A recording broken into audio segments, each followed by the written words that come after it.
they have to process all the onion peels instead of throwing it away.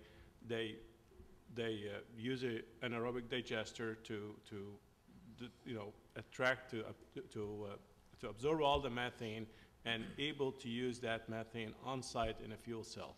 So those are the two types of projects that we're involved with the biomethane or renewable gas. Yeah, on the smart grid side, I'm not sure. I'll try to focus on renewable projects. We're involved in, as GE, in something like 30% of the ERA-funded stimulus projects for smart grids. So that's dozens of utility projects. Some of the leading ones would be AEP in Ohio and a couple other states in the Midwest. Florida Power and Light has a big project, the Smart City Miami. It's a very good project. But from renewables, actually one of the ones we've been involved in for 5-6 years now is in Maui. So, island economies are great places to look at renewable energy. Typically their alternative involves shipping liquid fuel from far away, and so, the economics, I think Hawaii, had the highest electric prices in the country for many years, and has been very aggressive in multiple renewable technologies integrated into a very compact grid. So all these issues around renewable integration, they have to manage, without the diversity of a big system, and it's been, some really groundbreaking work that we've done there, and I can point people to some links to those results. You mentioned digital substation, I think. So, so just briefly, I think Matt mentioned the digital substations in China and other places. So one of the problems we have here, one of the challenges is that the grid is fairly developed, and the technologies that are deployed, the way utilities upgrade their systems, they essentially wait until it fails and then they replace it. So the whole grid, if you look at it across the board, there are systems that are fairly new, there are systems that are 40 years old, right? So it makes it difficult to go and just do a wholesale replacement and make everything a smart grid. So you have to go with the pace of the refreshment, upgrade, and replacement in the grid.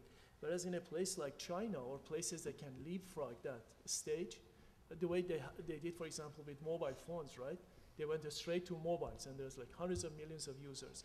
So they can afford to build these substations straight grounds up with digital IP technology.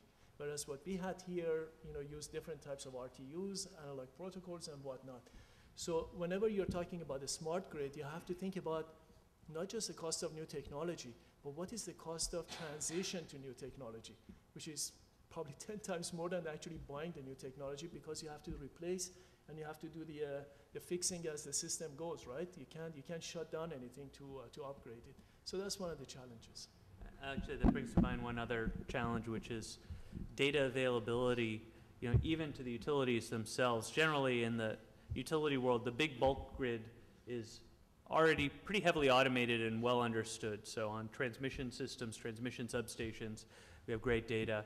We're doing a project in my department with Arizona Public Service where they have individual distribution circuits that have 20% penetration of PV on the roofs, and they're very interested in these questions about, how do we design our protection systems, our voltage stability to handle the cloud cover, and if you have 20% of the homes injecting voltage and suddenly that voltage disappears, that's a big sag on that circuit. They didn't have any data. They didn't know where their transformers, their capacitor banks, anything was downstream of the substation, and we had to, literally comb through paper records to populate some of these studies. So it's a real challenge. We have. I'll just add quickly. All of the smart grid projects, about 20 of them that EPRI's involved in, you can get information, everything from business case to actual project status and reports and what have you. It's all available to the public at smartgrid.epri.com. So stop by and take a look. Okay, thank you. We have a question? A comment. One more. I think we're about done.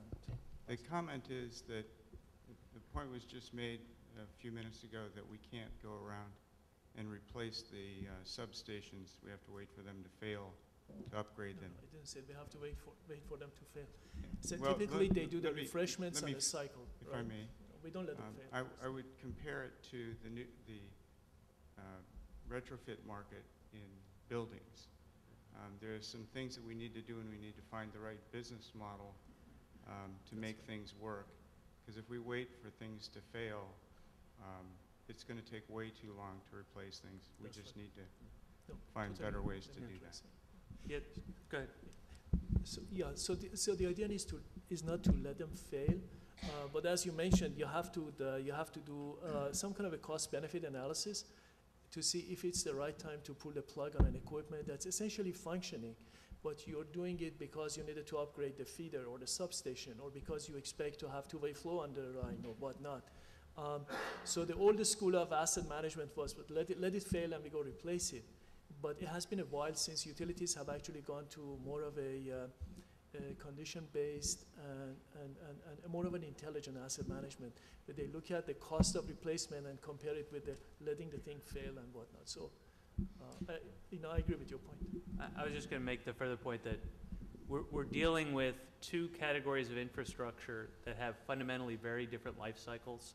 So when you look at something like advanced metering, you have a digital chip on the meter, and in the IT world, a 5-year life cycle for a product is pretty good, right? I think the IRS still gives you 2 years amortization on new IT. So, you're installing that in a meter set that might live for 15 or 20 years on the side of a home. So it's that collision of information technology, which has a very short life cycle, with industrial technology. Some of the power plants and substations go for 50, 60 years without, overhaul. So that's Okay, we have time for one more question from the back. Without a doubt, we were talking about the need for market and technical reform to transform our current system, to integrate into that distributed energy resources.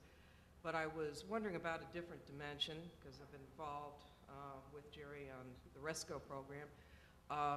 How can improving, this arises in a community, regional context, how can improving the relationships between utilities, municipalities, regional authorities, and building distributed energy resource applications into the partnerships with those authorities help inform the process of reform, and also similarly build utilities more into partnerships, with respect to municipalities on land use development and design, bringing the utility systems, modeling and analytical capabilities more into local energy infrastructure built environment development.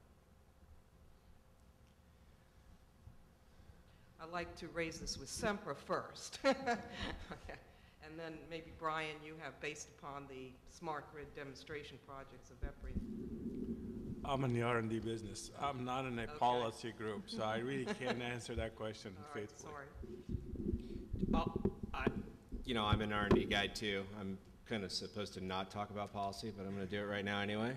The reality is that I think as much as we have a learning by doing mantra around technology, we also have to have a learning by doing mentality around partnerships through collaboration and so on. Some of our more interesting projects at EPRI these days go beyond the grid on the chart here and extend into other dimensions of water and waste, more of a broader, more sustainability focus.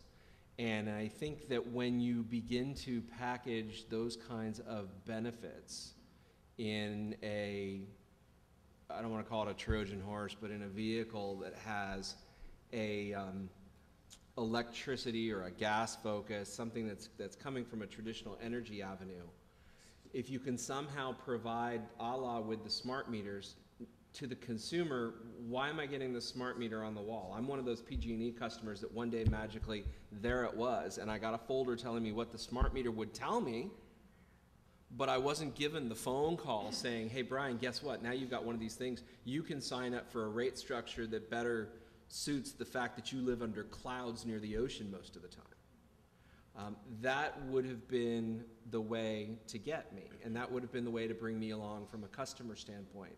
Because again, we're not buying the iPhone or the iPad 2 because it's functionally a better pad or phone. We're buying it because it can do cooler stuff faster. And if you translate that into a municipality standpoint, does that mean I spend less on my infrastructure? Does that mean I have opportunities to arbitrage? Can I use